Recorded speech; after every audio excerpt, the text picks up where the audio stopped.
bienvenue sur Jambon Coquillette, un podcast Bubble Mag.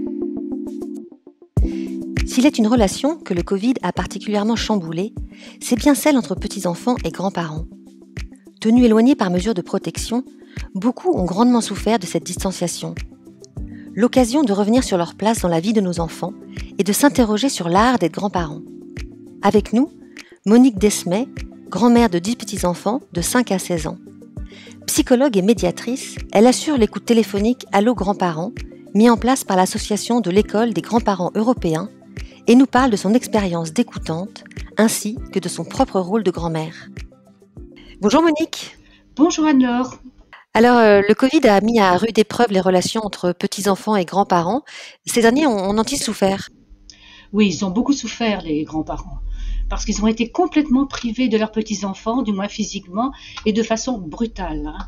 Et c'est une situation qui concernait beaucoup de grands-parents, environ 40%, qui jusque-là s'investissaient dans la prise en charge de leurs petits-enfants. Ça pouvait être de façon ponctuelle, pour les vacances, ou alors de façon plus régulière, pour les transports ou pour les gardes du mercredi, enfin, etc. Et brusquement, ils ont été privés de ce volet dans leur rôle.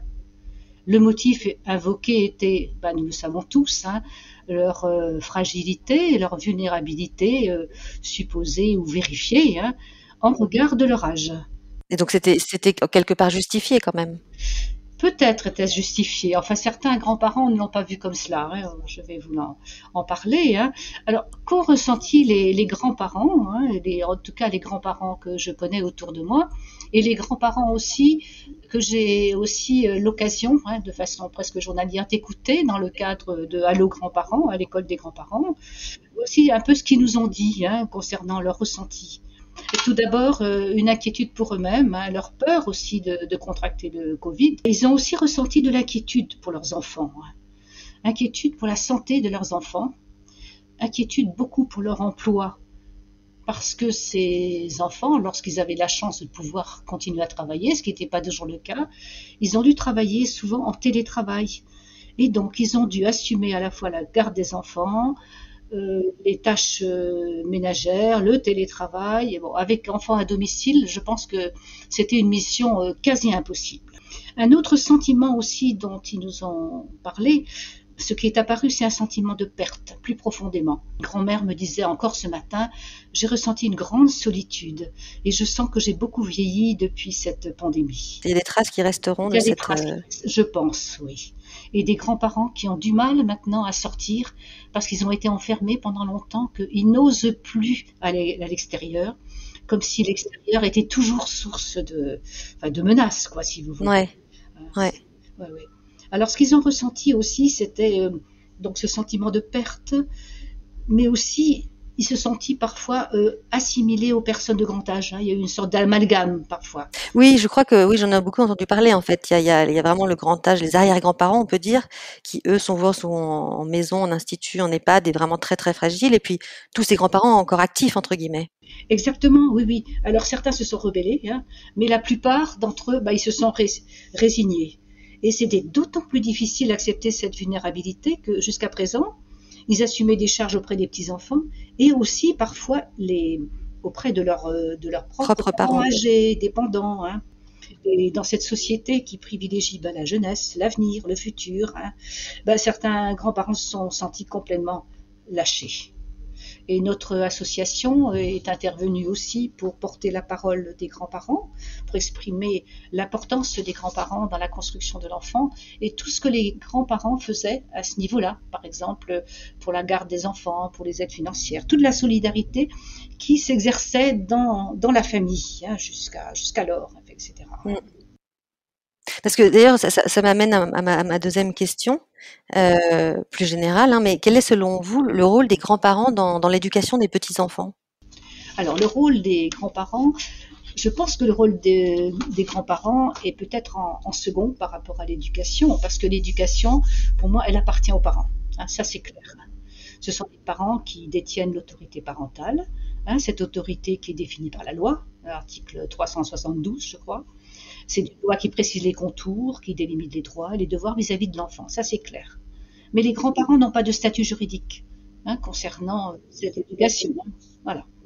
Ils n'ont pas assuré cette fonction éducative, même si parfois ils sont tentés de le faire, hein, parce que certains, et surtout des grands-mères, nous disent ben, on a de l'expérience, on sait comment, on l'a fait pour nos Oui, enfants, de hein, on s'immiscer voudrait ou de donner des transmettre. conseils. Oui, exactement, des conseils. Oui. Et moi, je me dis, c'est tant mieux si on n'a pas de rôle dans l'éducation, puisque en tant que grands-parents, si on est dégagé de ce rôle éducatif, eh ben, on a notre place dans un autre rôle, voilà, et qui sera un rôle plutôt d'affection, de complicité, de transmission aussi, transmission de l'histoire, transmission de valeurs, voilà, insertion de l'enfant dans la famille, etc. Voilà. Donc on a un rôle différent, un rôle en second. Bon, avec des règles aussi. Lorsque les enfants sont chez nous, on a nos propres règles, mais les règles des parents font quand même autorité, hein. Ce sont les parents qui ont toujours le rôle de l'autorité. Et une grand-mère me disait, ben, j'ai appris à me taire. Voilà, même si je ne suis pas d'accord, je sais me taire, hein. Souvent, on peut avoir été des parents peut-être pas assez présents, peut-être trop stricts, mais on peut être des grands-parents différents, dans une autre relation plus zen, plus apaisée, moins exigeante. On n'a pas ces enjeux que peuvent avoir les parents au niveau des projets concernant leurs enfants. Voilà. Et ça, c'est important pour nous de se dire qu'on n'a pas ces enjeux, donc on est beaucoup plus à l'aise, plus détendu, et place au plaisir, hein, d'être ensemble, place à la complicité, au moment passé, et pourquoi pas aux apprentissages qui sont transmis, mais de façon réciproque, parce que les petits-enfants aussi nous transmettent beaucoup de choses, hein. Il y a beaucoup de choses qui savent faire et qu'on ne sait pas faire, qu'on n'a pas appris à faire, hein. Je voulais ajouter aussi que il ne faut pas oublier que les petits-enfants appartiennent à deux lignées, avec parfois aussi deux cultures, deux modes éducatifs. Et donc, ça suppose pour les grands-parents beaucoup de délicatesse et de recul et de distance par rapport à ces deux éducations possibles. En faisant confiance, je pense qu'il faut faire confiance aux parents. On a été aussi parents avec nos difficultés, nos faiblesses, nos incertitudes et puis nos joies. Et puis à leur tour, nos enfants deviennent parents. Alors respectons-les et surtout faisons-leur confiance, hein. Parce que c'est vrai qu'il faut trouver la juste place entre ne pas être trop éloigné et pas non plus être trop présent et trop donneur de leçons. C'est un équilibre précaire un peu. Oui, c'est toujours entre présence et puis voilà, envahissement en quelque sorte. C'est On est ça. souvent sous la ligne de crête, hein, nous les grands-parents. Mais vous avez l'impression que les grands-parents ont conscience justement de ce rôle qu'ils doivent jouer et des limites. La plupart des grands-parents, oui, ont conscience de ces limites, hein, bien sûr. Ils ont tout à fait conscience de cela, mais et par contre, alors ce qui se passe, c'est qu'ils se rendent compte que les modèles éducatifs ont changé. Ah, c'est intéressant. Ouais, Certains comportements des enfants peuvent les interroger aussi, voire les inquiéter. Je pense en particulier au temps passé devant les écrans, n'est-ce pas, ouais. hein. Mm. Et alors que dire? Que faire? Lorsque les enfants sont chez nous, effectivement, on peut réagir, on peut avoir ses règles, mais lorsqu'il s'agit d'enfants qui se trouvent chez les parents, ben on ne peut rien dire, hein. Hein, voilà. Et puis, il faut penser aussi que l'éducation va se transmettre. On va essayer de transmettre certaines valeurs, etc., hein, certains modes de vie, peut-être, hein. On va essayer de transmettre tout ça, mais la transmission ne va pas se faire de façon, voilà, comment vous dire, de façon exacte, quoi. On ne va pas transmettre le même. Il ne va pas y avoir de production, hein. L'éducation se transmet en se transformant. Et chaque génération se réinvente. Et ça, c'est important pour nous, les grands-parents, de se le dire, hein. Mm. Et justement, l'écoute téléphonique que vous assurez, vous aidez comme ça des grands-parents à savoir quelle position prendre, à savoir comment se comporter, ou les guider un peu? On aide les grands-parents à trouver leur place, à exprimer d'abord, hein, leurs difficultés, à exprimer aussi leur interrogation par rapport à leur rôle. La demande des grands-mères, c'est souvent la suivante, hein. Je ne vois plus mes petits-enfants, je veux les voir. Comment faire pour les voir? Ce Ouais. sont surtout des grands-parents qui sont privés complètement ou partiellement de leurs petits-enfants ou qui les voient très peu. Voilà, c'est une perte complète ou une distanciation, hein, qu'ils subissent toujours, hein. Mm. Et vous, comment ça s'est passé pour vous la première fois que vous avez été grand-mère? Comment vous avez appréhendé ce rôle? Eh bien, comme j'étais déjà à l'école des grands-parents, Ah oui, déjà. c'était plus facile de comprendre qu'il fallait que je reste à ma place et que je laisse le couple parental faire ses premières armes et se retrouver avant d'aller prendre le bébé dans les bras. Et c'est ma fille qui m'a donné le bébé pour que je le prenne dans les bras, mais je n'ai pas sollicité. J'ai trouvé que Mm. c'était très très important ce moment-là où on devient grand-mère pour la première fois. Effectivement, on change de place. On n'est pas à la première place. Il y a une autre famille qui est là aussi. Il n'y a pas que la nôtre. Il y a deux lignées. Et c'est quand même du bonheur. De toute façon, c'était du bonheur. Même si la présence physique n'est pas tout de suite au moment de la naissance, c'est merveilleux. Mais il vous est déjà arrivé de vouloir intervenir et de vous retenir, de devoir ouais, contrôler un peu l'envie de vous émisser ou de faire de donner des conseils. Ah oui, oui, il m'est arrivé quelquefois, notamment en ce qui concerne la nourriture. Voilà, je trouve que les moments à table sont des moments importants. Ce sont des moments de plaisir, mais c'est des moments aussi il y a des règles. Et donc des enfants qui ne veulent pas manger, qui sortent de table. Ce sont des choses qui, voilà, qui m'agaçaient un petit peu. Je me suis permis de le dire, oui, qui me choquaient un petit peu. Donc là, j'ai donné les règles qui n'étaient pas toujours bien appréciées par les petits-enfants, mais je me suis permis de le faire. Ou alors, voilà, au niveau éducatif aussi, des enfants qui peut-être, bon, qui lisent peu, enfin, j'aurais aimé qu'ils lisent davantage, mais là, je me suis heurtée aussi à mes propres limites. Je n'ai pas à avoir de projet pour les enfants, Mm. pas mes projets, donc voilà ce qui s'est passé. Ce qui a été compliqué, c'est oui les écrans aussi. C'est vrai que bon, ils ont tendance, les plus grands, à être sur les écrans et sans demander l'autorisation et sans qu'il y ait nécessairement des limites de temps. Alors, Mm. je me suis permis aussi d'intervenir. En fait, il y a les règles qu'on applique chez soi quand on a ses petits-enfants, j'imagine, qu'on peut Oui, construire, voilà. Et puis après, il y a quand on est chez ses propres enfants, dans la famille de ses enfants avec ses petits-enfants, où là, on se doit de respecter les règles de la famille. tout à fait. Oui, oui, effectivement. Ça se passe comme ça. Oui. Ce sont des temps différents. Et je pense que ça ouvre aussi les enfants bon, à l'altérité, à la tolérance. On ne fait pas la même chose chez papy, mamie que chez papa, maman. Voilà, c'est une ouverture aussi pour les enfants.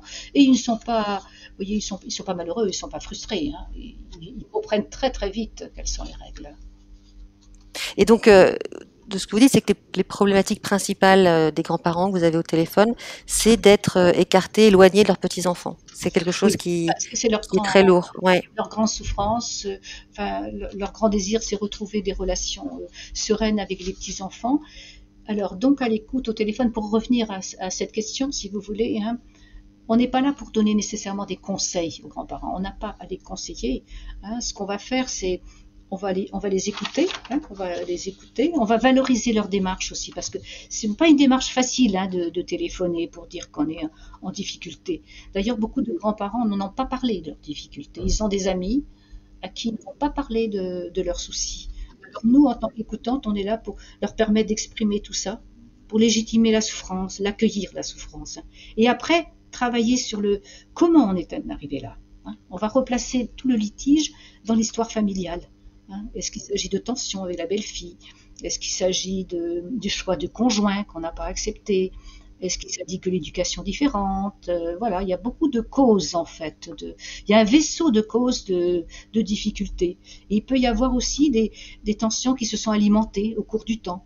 Et peut-être s'interroger, se remettre en cause, mais sans peut-être, en tant qu'écoutant, sans culpabiliser les parents, les grands-parents, ni les parents, ni les grands-parents d'ailleurs. Voilà. Là, l'autre jour, j'avais par exemple c'était une grand-mère, parce que ce sont les grands-mères qui s'expriment davantage. Les grands-pères sont là aussi, mais sont un peu en retrait par rapport aux grands-mères. Ça, il faut le dire quand même. J'avais une grand-mère qui était en grande tension avec sa belle-fille. Elle voyait très peu ses deux petits-enfants, qui sont 5 ans et 3 ans. En fait, cette grand-mère a un fils unique. Voilà. Elle a divorcé quand ce fils avait 2 ans et demi. Et elle m'a dit que cette relation avec ce fils est devenue fusionnelle. Ça a été l'homme de la maison, ils s'entendaient très très bien. Et lorsque, bien sûr, la belle-fille est arrivée, patatras, voilà, ça a été très compliqué. Son fils a pris la cause, soutenu sa belle-fille contre elle, etc. Et là, la tension est énorme, énorme. Donc on était dans la rivalité belle-mère, belle-fille, mais elle a bien compris que elle avait une relation beaucoup trop forte et trop fusionnelle avec son fils, et que la D'accord. séparation ne s'était pas faite comme elle aurait dû se faire, bien sûr. Ouais. Ah ouais.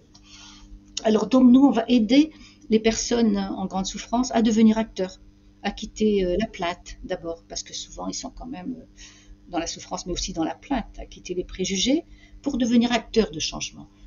Qu'est-ce qu'on pourrait faire pour que les choses changent? Qu'est-ce que l'autre peut vivre de la situation aussi? Essayer de se mettre à la place de l'autre qui peut-être est diabolisé, devenu le mauvais objet. Que peut-on faire pour changer les choses?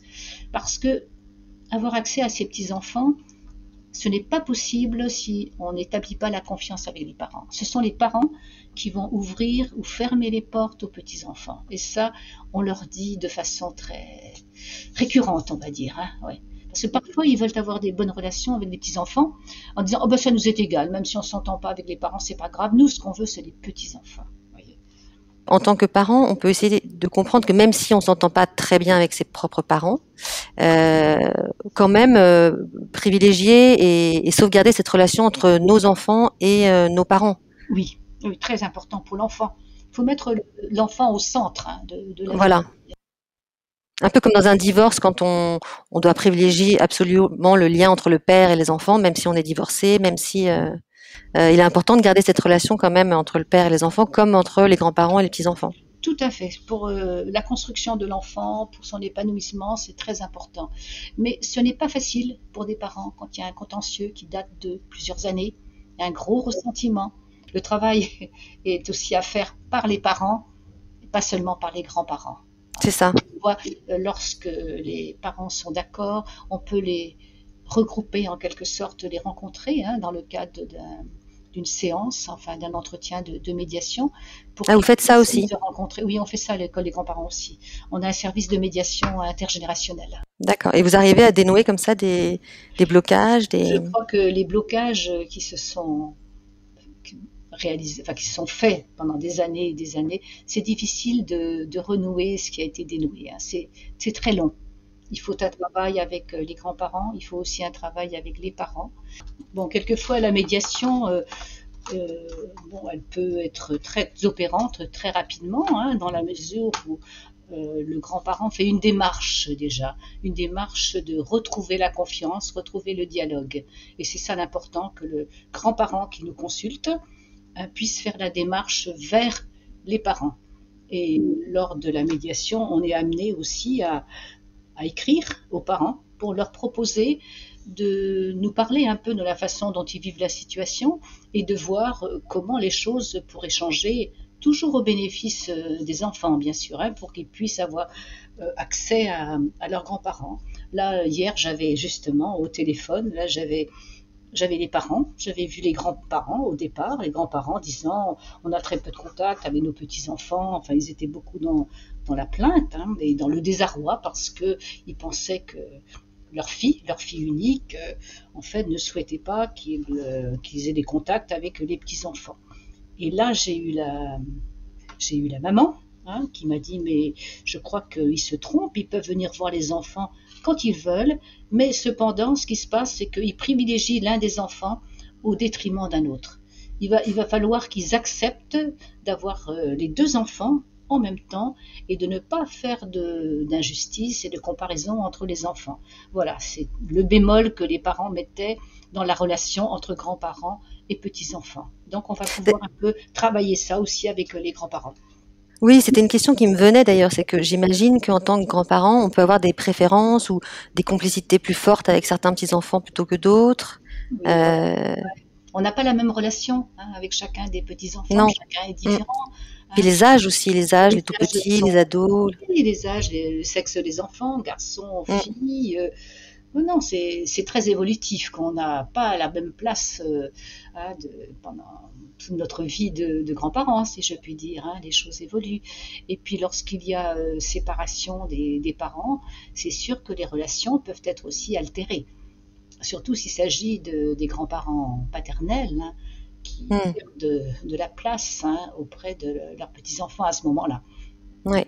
Hein. Souvent, ils sont pénalisés, les grands-parents paternels, hein, dans les cas de séparation. Et puis, on voit de plus en plus aussi des grands-parents qui divorcent, qui se séparent. Ah oui, d'accord. 60, 65 ans, les enfants sont élevés, et puis donc ils trouvent une nouvelle compagne, et là ça crée souvent des problèmes, parce que les enfants ne supportent pas cette séparation. Si leur mère a été délaissée, par exemple, par leur père, hein, ils ne vont Ah pas oui. le supporter, etc.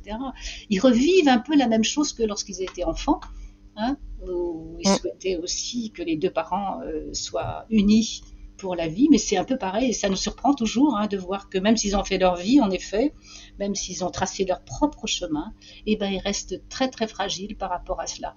Alors ont-ils aussi des inquiétudes par rapport à eux-mêmes? C'est possible aussi qu'ils se projettent dans l'avenir, hein, je ne sais pas. En tout cas, ça reste quand même une source de souffrance, la séparation des grands-parents, ou le divorce des grands-parents. Et alors, une autre question, c'est que là, on parle beaucoup des grands-parents qui se préoccupent de leurs petits-enfants. Il y a aussi des grands-parents qui ont une vie assez intense, qui voyagent, qui n'ont pas forcément le temps, pas forcément l'envie de s'occuper de leurs petits-enfants. Et ça peut blesser aussi les parents. Ah, tout à fait, oui, oui. Oui, il y a des grands-parents qui se sont éloignés psychologiquement de leurs enfants parce qu'ils ont une vie personnelle qui privilégie. Ils ne veulent pas de contraintes, hein. Alors que souvent, lorsque les parents sollicitent les grands-parents, c'est à la limite du jour au lendemain, hein. Il faut réagir tout de suite. Si c'est une garde d'enfance, et je ne dis pas à la minute, mais ils peuvent être aussi placés dans une situation un peu d'urgence, hein. Et là, ces grands-parents ne veulent pas ils veulent surtout pas de contraintes. Ou alors certains aussi se trouvent trop âgés, trop fragiles. Je Mm. voyais une grand-mère qui me disait, écoutez, moi je veux bien prendre un des petits-enfants, mais je ne peux pas en prendre deux. C'est vraiment trop trop fatigant. Et ma fille ne comprend pas, elle ne supporte pas, elle dit qu'il faut absolument prendre les deux. C'est le deux ou rien, oui, c'est le package en quelque Mm. sorte. Voilà. Donc, et puis puis aussi, je pense qu'on peut devenir aussi grands-parents plus tardivement, enfin du moins dans son rôle. Je pense à cette grand-mère qui a eu le premier petit enfant. Elle avait 54 ans, elle a été divorcée, elle venait de vivre, ou elle vivait toujours en tout cas, une vie amoureuse assez intense. Et devenir grand-mère, vraiment, ça la choquait. Elle ne voulait absolument pas devenir mamie. Et quand sa fille a accouché, elle a eu beaucoup de mal à, voilà, assurer ce rôle, à prendre cette place de grand-mère. Et il a fallu qu'elle attende un an et demi, pour qu'enfin elle puisse accepter d'être à la fois amoureuse, d'avoir une vie sentimentale, et aussi d'être grand-mère. Voilà, il a fallu du temps, et c'est pour ça, je pense qu'il ne faut pas culpabiliser les grands-parents quand ils ne se sentent pas tout de suite grands-parents. Mais effectivement, c'est dommageable pour les enfants, parce que voilà, c'est dommageable en termes d'affection, hein, de référence, de transmission. C'est dommageable pour les enfants, et les enfants en souffrent. Les grands-parents ne se rendent pas toujours compte de Mm. l'importance qu'ils ont dans la construction de l'enfant. Mm. Tout à fait. Et il y a plusieurs façons de s'occuper des enfants aussi, hein. On sait qu'il y a 40% des grands-parents qui s'occupent de leurs petits-enfants toutes les semaines. Ah oui, c'est Et beaucoup. oui, c'est beaucoup, hein. 36%, oui, soit le mercredi, soit pour conduire au sport, enfin, etc., toutes les semaines, hein. Il y a 36% qui s'en occupent de façon occasionnelle, et il y a 34% qui s'en occupent pas du tout. Avec des façons de s'occuper des petits-enfants différentes, hein, suivant l'âge de l'enfant, on l'a dit, suivant la situation familiale aussi, suivant les relations entre grands-parents et parents, suivant aussi, ça on l'a pas encore évoqué, mais la situation professionnelle des grands-parents, parce qu'il faut bien voir qu'il y a le tiers des grands-parents qui sont encore en activité professionnelle. Oui, c'est énorme, ça m'avait Ah surpris ouais, c'est ce énorme, chiffre. hein, Oui, quand tout même, à hein. fait. Oui, et qui n'ont pas la disponibilité et qui sont fatigués après leur travail. Ouais. Oui, et parfois aussi, ce qui se passe, c'est que c'est Mm. une des lignées qui est privilégiée. Par exemple, c'est souvent, hein, par exemple, je dis Oui. par exemple, mais c'est souvent la lignée maternelle. On va Mhm. confier son enfant à sa propre mère, etc., au détriment de l'autre lignée. Et puis il y a la distance géographique aussi, on peut en parler, hein. C'est difficile de s'occuper des petits-enfants quand ils sont à 1000 kilomètres ou davantage, hein. Mais ça, la technologie a beaucoup a permis beaucoup de choses quand même aujourd'hui. Il y a une communication plus facile. Ah oui, pendant la pandémie, hein, je sais que voilà, beaucoup de grands-parents, et puis nous-mêmes, nous l'avons fait par WhatsApp, Mm. s'occuper de la scolarité des enfants pendant que les parents étaient en télétravail. Enfin, Ah oui, à distance, vous le faisiez? c'est mon mari qui le faisait en tant que grand-père. Ouais. Et puis moi, je faisais autre chose, je faisais des jeux, la conversation. Et l'autre grand-père, le grand-père paternel, toutes les après-midi, c'était le jeu d'échecs pour l'un des petits-enfants. Alors c'était trop drôle parce que bon, ça se passait bien, mais c'était plus difficile quand même que lorsqu'on est face à face, hein. Et il y avait une petite anecdote de mon petit-fils qui a 9 ans, donc il était avec mon mari, et tout à coup, son crayon tombe. Et puis il demande, mais je sais pas où est mon crayon, etc., ou mon stylo. Et mon mari lui dit, mais regarde par terre. Et il me dit, comment tu sais qu'il est par terre, tu vois pas? Il y avait des choses cocasses comme ça qui existaient. Ou alors il disparaissait quelquefois parce qu'il allait aux toilettes, etc. Ou il allait se moucher. On ne le trouvait plus. Il n'était plus à l'écran. Et il revenait. Non, il y avait des moments très, très drôles et surtout, bon, c'était pour aussi soulager les parents. Ouais. C'est vrai. Parce qu'en fait, on a parlé beaucoup de la détresse, de la peine des grands-parents d'être séparés, mais j'imagine que les petits-enfants aussi ont dû quand même ressentir aussi un éloignement fort. Ils l'ont pas beaucoup exprimé, les enfants, hein, parce que je pense que on leur a donné une vision très rationnelle de la chose. Mm, Il faut pas mm. avoir les grands-parents parce qu'il y a le virus, etc. Et il y avait une petite fille qui disait, eh ben, on veut pas que vous veniez parce que autrement vous allez attraper le virus de papa et maman. Et quand on a pu les voir, en tout cas en ce qui nous concerne, nous, les grands-parents, eh ben, ils étaient comme au garde-à-vous. On est rentrés dans la maison, ils étaient tous les trois, il y avait trois enfants, ils étaient au garde-à-vous, ils nous regardaient et on sentait qu'ils avaient envie de nous embrasser, mais ils ne s'autorisaient pas. On les avait Ah oui, préparés à la distance. Ils avaient leur ouais. enfin, les plus grands avaient leur masque, nous avions nos masques. Et à un moment donné, évidemment, la petite 4 ans et demi, elle a fondu dans les bras. C'est bon, Et c'était du bonheur retrouvé. Et on a vu là l'importance quand même que les grands-parents peuvent avoir dans la famille. tout à fait. Vous-même, vous êtes grand-mère de combien d'enfants? 10 petits-enfants, De quel âge à quel âge? de 16 ans à 4 ans et demi, 5 ans maintenant, tiens, 5 ans. Ah oui, donc c'est pas les mêmes relations entre. C'est pas les mêmes relations du tout, Ouais, ouais. l'adolescente et puis le petit bout de chou, hein, de 5 ans qui est tout en spontanéité. Mais la relation avec les adolescents, vous arrivez à la faire perdurer? Ou c'est plus compliqué? C'est plus compliqué, c'est autre chose. C'est-à-dire que là, dans l'adolescence, l'important c'est quand même les copains, les copines, Mm, qui ont téléphone, qu'on va voir, etc.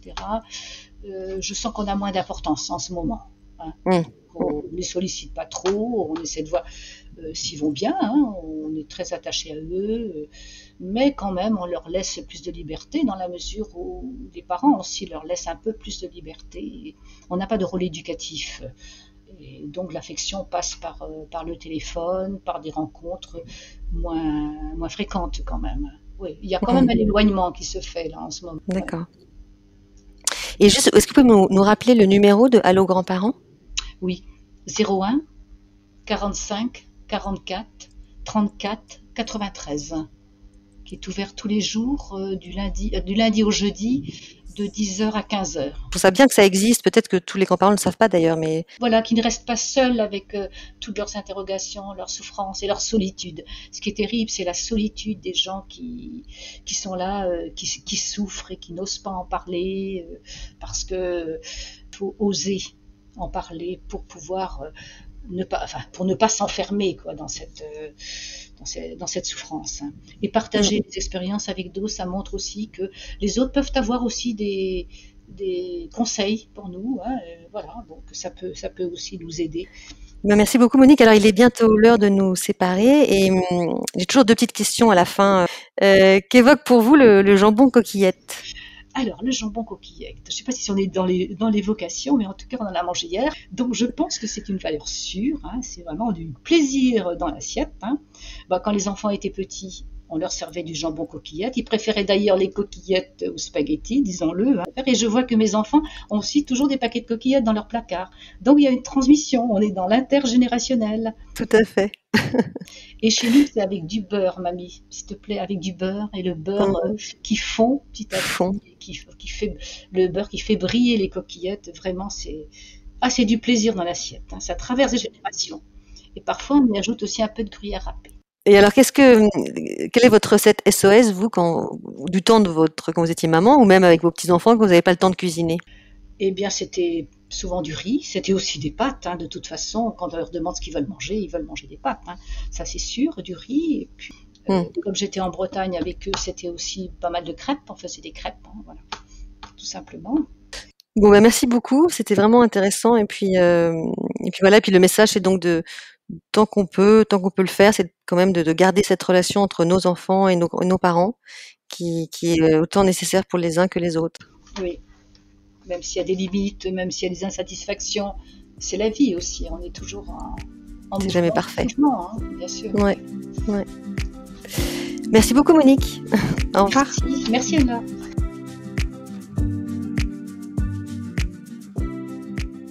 Pour votre information, revoici le numéro d'Allo Grands-Parents, le 01 45 44 34 93, numéro que vous pouvez retrouver dans la fiche de cet épisode, ainsi que l'adresse internet de l'Association de l'École des grands-parents européens, qui propose également des médiations familiales et des groupes de parole.